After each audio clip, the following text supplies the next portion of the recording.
સુરેન્દ્રનગરમાં 2 દિવસથી આબ ફાટ્યા જેવી સ્થિતિનું નિર્માણ થયું છે. સુરેન્દ્રનગર શહેરમાં સામેલાધાર વરસાદ પડતા સુરેન્દ્રનગરના માર્ગો પર જાણે નદી વહેતી હોય તેવા દ્રશ્યો જોવા મળ્યા. ધોળીધજા ડેમ ઓવરફ્લો થતાં ભોગાવ નદીએ રૌદ્ર સ્વરૂપ ધારણ કર્યું. પાણી એવું પ્રચંડ આવ્યું કે નદીમાં જળપ્રવાહ ફૂફાડા મારી રહ્યો છે. સુરેન્દ્રનગરથી જોરાવરનગર વચ્ચેનો કોઝવે પાણીમાં ગરકાવ થઈ ગયો. વાળીનાથ ચોક પાસે પણ રિવરફ્રન્ટ પર ભોગાવ નદીના પાણી ભરાયા. આર્ટ્સ કોલેજથી બસ સ્ટેશન નવા રિવરફ્રન્ટ પર પણ પાણી ભરાઈ ગયા છે. પાણીમાં 2 ટ્રક ફસાઈ ગઈ. ચુડાના વેળાવદર ગામના દ્રશ્યો જોઈ લો. મેઘો એવો તોફાને ચડ્યો કે ગામમાં સ્થળ ત્યાં જળની સ્થિતિ સર્જાઈ ગઈ. ગામની નદી ગાંડીતુર બની ગઈ. વેળાવદર ગામ પાસે કોઝવે પર પાણી ફરી વળ્યા. પાણી ફરી વળતા વાહન વ્યવહાર બંધ થયો. એવું પાણી ભરાયું કે શાળાએ ગયેલા વિદ્યાર્થીઓ અને વાલીઓ ફસાઈ ગયા. આ તરફ સુરેન્દ્રનગરના વઢવાણ તાલુકાના મોટા મઢાત ગામમાં ભારે વરસાદથી જળબંબાકારની સ્થિતિ સર્જાઈ.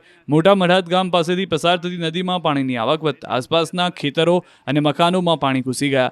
રહેણાંક મકાનમાં પાણી ઘૂસી જતા ઘરની ઘર વખરી પાણીમાં જતા નુકસાન થયું. મઢાત ગામના પુલ પાસે આવેલ વરંડામાં એક ભેંસ સહિત કુલ 2 પશુઓ ફસાયા.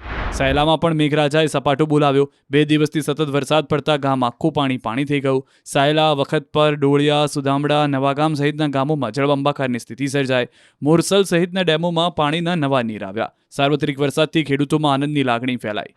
બરવાળાના હાલ પણ બેહાલ થઈ ગયા. અહીં આબ ફાટ્યું હોય તેમ નોનસ્ટોપ 24 કલાક વરસાદ પડતા ગામની તમામ બજારમાં પાણીનું સામ્રાજ્ય છવાઈ ગયું.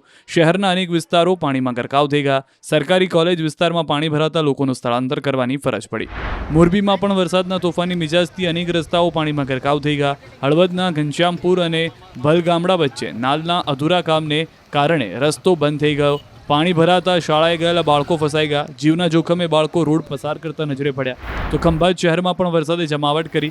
રબારીવાડ, મોચીવાડ, મહાદેવનગર, ખોડિયારનગર, શકરપુર રોડ પર પાણી ફરી વળ્યા હતા. આ તરફ ખેડા જિલ્લામાં પણ મેઘરાજાએ ધમાકેદાર બેટિંગ કરી. અનરાધાર વરસાદથી શહેરના રોડ પાણીમાં ગરકાવ થઈ ગયા. માઈ મંદિર, ગરનાળું, રબારી કોલોની વિસ્તારમાં પાણી ભરાયા. સૌરાષ્ટ્રમાં સપાટો બોલાવ્યા બાદ મેઘરાજા કચ્છમાં પહોંચ્યા. ભુજમાં સવારથી જ ભૂક્કા બોલાવી દીધો વરસાદ પડતા ભુજના માર્ગો પાણીથી લથબથ થઈ ગયા. 1 કલાકમાં મેઘાએ એવી બેટિંગ કરી તે શહેરનો બસ સ્ટેન્ડ વિસ્તાર પાણીમાં ડૂબી ગયો. રોડ પર કાર અને બાઇકના વ્હીકલ ડૂબી જાય એટલા પાણી જામ થઈ ગયા. અત્ર તત્ર સર્વત્ર પાણી જ પાણી દેખાઈ ગયું. તો કચ્છના ધાપર, ભુજોડી, સુખપર, માનકુવામાં વરસાદ પડ્યો. પૂર્વ કચ્છના વાગડમાં તોફાની વરસાદથી રોડ પર જળબંબાકારની સ્થિતિ સર્જાઈ. ભારે બફારા બાદ વરસાદ પડતા વાતાવરણમાં ઠંડક પ્રસરી. આ તરફ પાવાગઢના ડુંગર પર પણ જાણે વરસાદે જમાવટ કરી. વાદળોની ફોજ વચ્ચે મેઘરાજા માતાજીનો અભિષેક કરવા પહોંચી ગયા હતા. ધોધમાર વરસાદ પડતા ભક્તો ભીંજાઈ ગયા. ઉત્તર ગુજરાતના પાટણના સાતલપુરમાં પણ મેઘ સવારી આવી પહોંચી. સાતલપુર, રણમલપુર, કલ્યાણપુરા, રોજુ સહિતના ગામોમાં વરસાદ પડતા હાઈવે, બ્રિજ પાસે પાણી ભરાઈ ગયા. સર્વિસ રોડ પર પાણી ભરાતા ખુલ્લી ગટરના કારણે ટ્રેક્ટર ગટરમાં ફસાયું.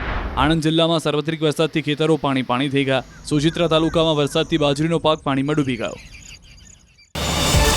QR કોડ સ્કેન કરો અને ડાઉનલોડ કરો ન્યૂઝ 18 એપ. મેળવો ગુજરાત અને દેશ દુનિયાની પળે પળની અપડેટ્સ.